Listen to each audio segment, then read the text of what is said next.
Assalamu alaikum students. Today our topic of discussion are noise pollution, urbanization and overpopulation. So let's get started with first topic, which is noise pollution. But before discussing noise pollution, you must have knowledge of noise. So what does noise mean? अगर हम meaning से start करें तो simple सी बात है, जब हम एक दूसरे से कम्युनिकेट करते हैं तो हम क्या करते हैं, एक दूसरे से बात करते हैं और साउंड का यूज़ करते हैं। तो सारे एनिमल्स इंक्लूडिंग ह्यूमंस जब एक दूसरे के साथ कम्युनिकेट करते हैं या कम्युनिकेट करना चाहते हैं तो वो साउंड की हेल्प लेते हैं। जब यही साउंड लाउड होती है, ज़ोर से होती है, अनप्लेजेंट होती है, जो हमें पसंद नहीं आती, जो अनवांटेड होती है या जिसकी हमें ज़रूरत नहीं होती, तो उस साउंड को हम क्या कहते हैं? उस साउंड को हम नॉइस कहते हैं। अब सपोज हमें एक साउंड दी है तो ये भी पॉसिबिलिटी है कि वो एक इंसान के लिए म्यूज़िक है और दूसरे के लिए नॉइस है, क्योंकि वो डिपेंड करेगा कि लाउडनेस कितनी है, कितना ऊंचा वो बज रहा है, और सेकेंडली डिपेंड करेगा ड्यूरेशन पे कि कब से बज रहा है, और मूड ऑफ द पर्सन के पर्सन का मूड कैसा है।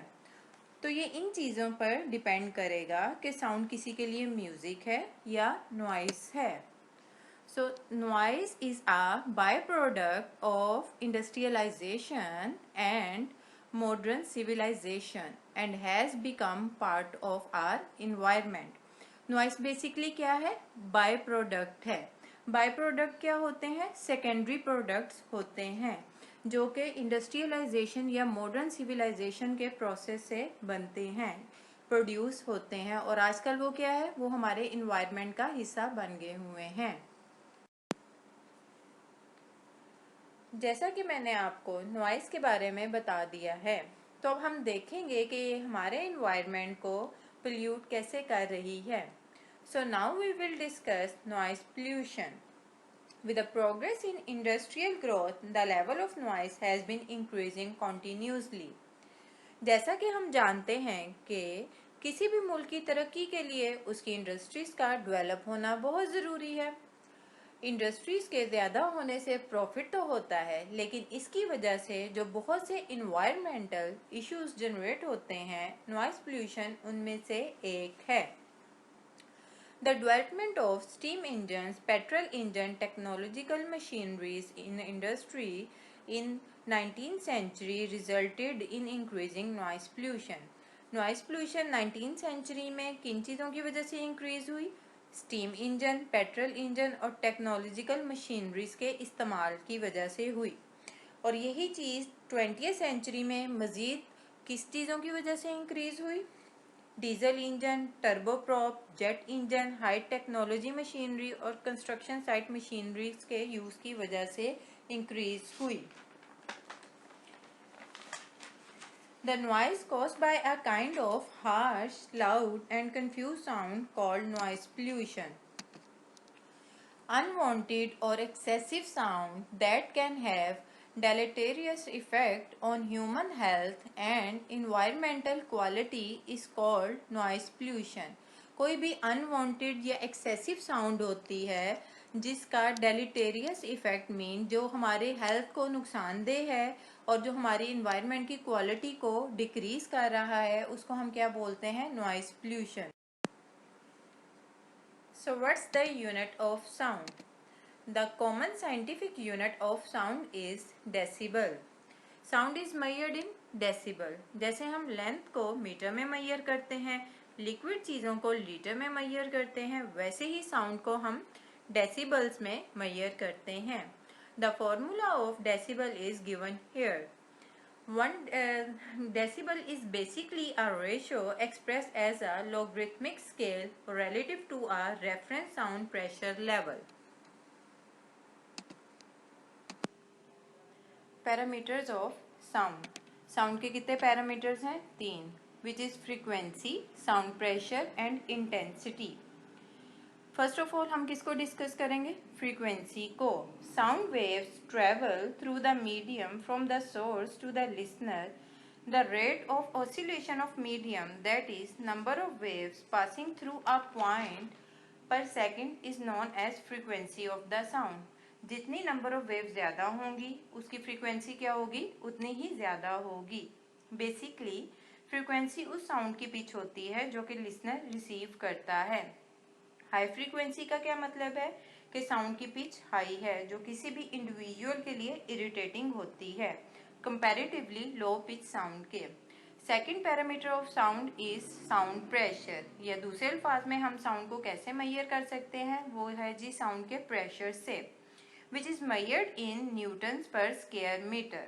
और थर्ड पैरामीटर क्या है साउंड का, इंटेंसिटी, जिसको हम वाट्स पर स्क्वायर मीटर में मेजर करते हैं. इंटेंसिटी क्या होती है, the quantum of sound energy that flows through unit area of the medium in unit time is called its intensity.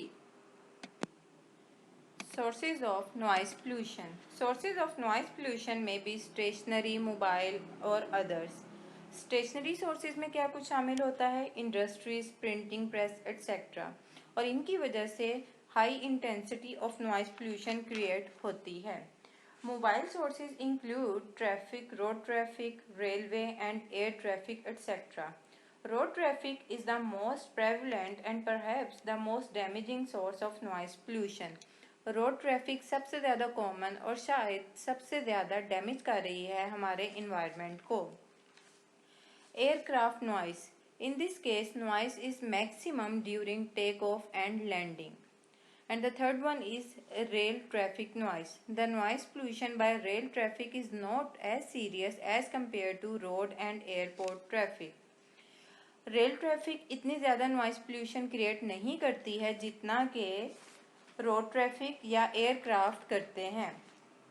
Other sources में क्या शामिल होते हैं, house hold appliances, music system, siren etcetera. Hazards of noise pollution.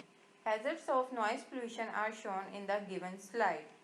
It can cause partial or permanent hearing loss. Noise pollution की वजह से इंसान जुज़वी या मुकम्मल तौर पर सुनने के हिस्से महरूम हो जाता है. Human ear is susceptible to damage if it receives high intensity noise. Human ear क्या है, वो डैमेज हो सकता है अगर वो high intensity of noise receive करे तो. डेसिबल वैल्यू 80 से अगर अबव हो जाए तो उसको हम बोलते हैं नॉइस पोल्यूशन. अगर नॉइस का लेवल 125 डेसिबल तक पहुंच जाए तो उससे क्या होता है, sensation of pain in year. और अगर इसी की वो लेवल 150 डेसिबल तक पहुंच जाए तो वो क्या हो सकता है, ह्यूमन बीइंग की डेथ का भी कॉज बन सकता है. It can cause psychological disorder. Psychological disorder कैसे होते हैं, हाई फ्रीक्वेंसी या अल्ट्रासोनिक साउंड जब नॉर्मल ऑडिबल रेंज से ज़्यादा होते हैं तो वो इनर ईयर के सेमी सर्कुलर कैनाल को क्या करते हैं, डैमेज करते हैं. और फिर क्या होता है, उसकी वजह से नोजिया और डिजीनेस होती है. Even a low frequency noise of 50 to 60 decibel affects the higher center of the brain and disturbs the normal sleep pattern of all people in particular. Low frequency noise की वजह से heart beat भी क्या होती है, reduce हो जाती है, ब्लड प्रेशर में वेरिएशन आ जाती हैं और इसकी वजह से नर्वस सिस्टम भी डिस्टर्ब होता है. It can disturb our verbal communication.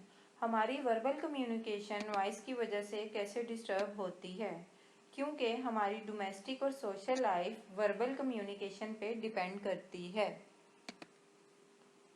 Excessive noise is also one of the major factors for tension in our lives today. हमारी रोज़मर्रा ज़िंदगी में टेंशन की एक बड़ी वजह क्या है, एक्सेसिव नॉइस है, जिसकी वजह से लोग अपनी लाइफ इंजॉय नहीं कर सकते हैं. The impact of noise pollution on migratory birds is significant. Lakes पर जो बर्ड्स का एनुअल विजिट होता है, अगर वहाँ पर बहुत ज़्यादा इंडस्ट्रीज हों तो नॉइस की वजह से वो बर्ड्स वहाँ नहीं. अर्बनाइजेशन. किसी भी कंट्री की पॉपुलेशन को बेसिकली 2 सेक्टर्स में डिवाइड किया जाता है, urban and rural areas. Urban areas में क्या इंक्लूड है, cities and town. Rural areas में टाउन्स और सिटीज़ नहीं होते हैं, ये बेसिकली फार्मिंग और एग्रीकल्चरल एरियाज़ होते हैं। रूरल एरियाज़ अर्बन एरियाज़ के क्या हैं, ऑपोजिट हैं। अर्बन एरियाज बहुत ज़्यादा डेवलप होते हैं और वहाँ कसरत से ह्यूमन स्ट्रक्चर्स जैसे कि हाउसेस, कमर्शियल बिल्डिंग्स, रोड्स और ब्रिजेस वगैरह पाए जाते हैं। Urbanization refers to the increasing number of people that live in urban areas. Urbanization mainly occurs when people move from rural areas to the urban areas. It results in growth in the size of urban population. Urbanization तब होती है जब लोग rural area से urban areas में move करते हैं और इसकी वजह से अर्बन पॉपुलेशन इंक्रीज हो जाती है। Factors of urbanization.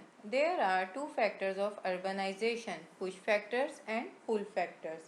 A factor that leaves one with no choice but to leave his current home, country or region is called a push factor.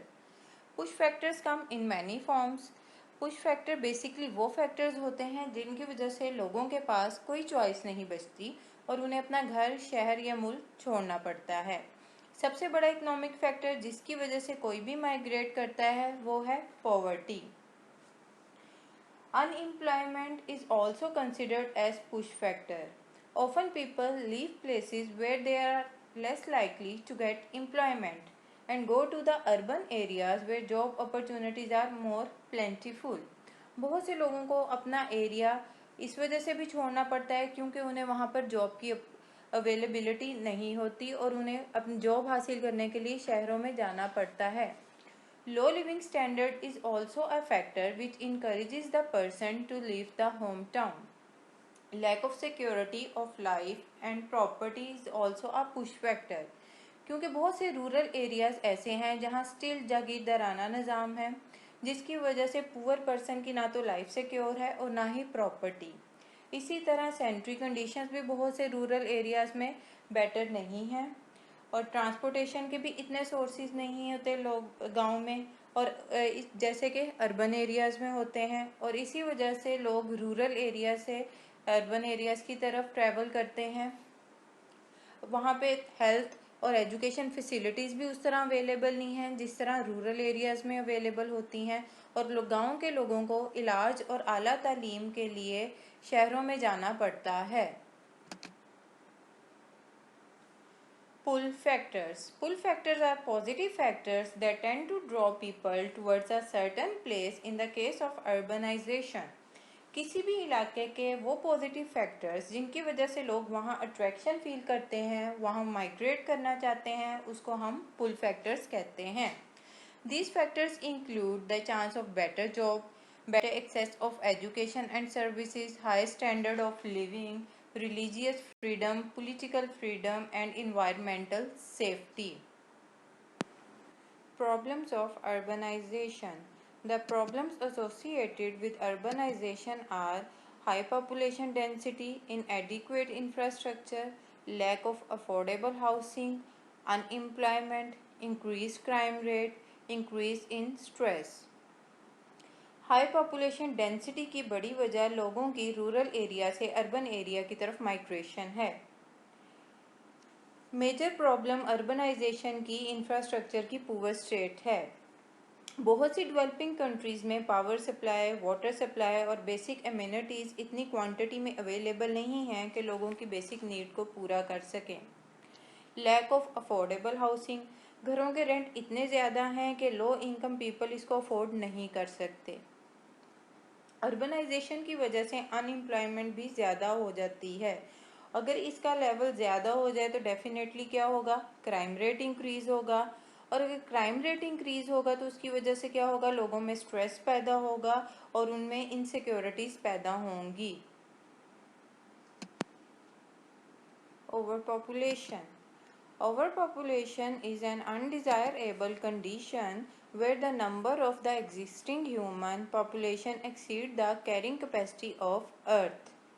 Overpopulation एक undesirable condition है। इसमें होता ये है कि लोगों की तादाद उस जगह की कैरिंग कैपेसिटी से ज़्यादा हो जाती है इन्वायरमेंटल डिग्रेडेशन के बगैर अगर एक एरिया जितने भी लोगों को सपोर्ट करता है उसको उसकी कैरिंग कैपेसिटी कहते हैं। और अगर लोगों की तादाद उस एरिया की कैपेसिटी से ज़्यादा हो जाए तो हम उसको ओवर पॉपुलेशन कहते हैं। कॉजेज ऑफ ओवर पॉपुलेशन की क्या रीजंस हैं? एंड इंक्रीज इन बर्थ, जब बर्थ रेट ज़्यादा हो जाए तो उसकी वजह से भी क्या होता है? पॉपुलेशन इंक्रीज होती है। डिक्लाइन इन मोर्टेलिटी रेट, जब डेथ रेट बर्थ रेट से कम होंगे तब भी क्या होगी? पॉपुलेशन ज़्यादा होगी। एंड इंक्रीज इन इमिग्रेशन, जो लोग माइग्रेट करके एक जगह से दूसरी जगह जाते हैं उसकी वजह से भी उस एक एरिया का क्या हो जाता है? पॉपुलेशन लेवल इंक्रीज कर जाता है। पोवर्टी ही तो मेन रीज़न है जिसकी वजह से लोग एक जगह से दूसरी जगह पे माइग्रेट करते हैं। Thank you for your precious time. अल्लाह हाफिज़।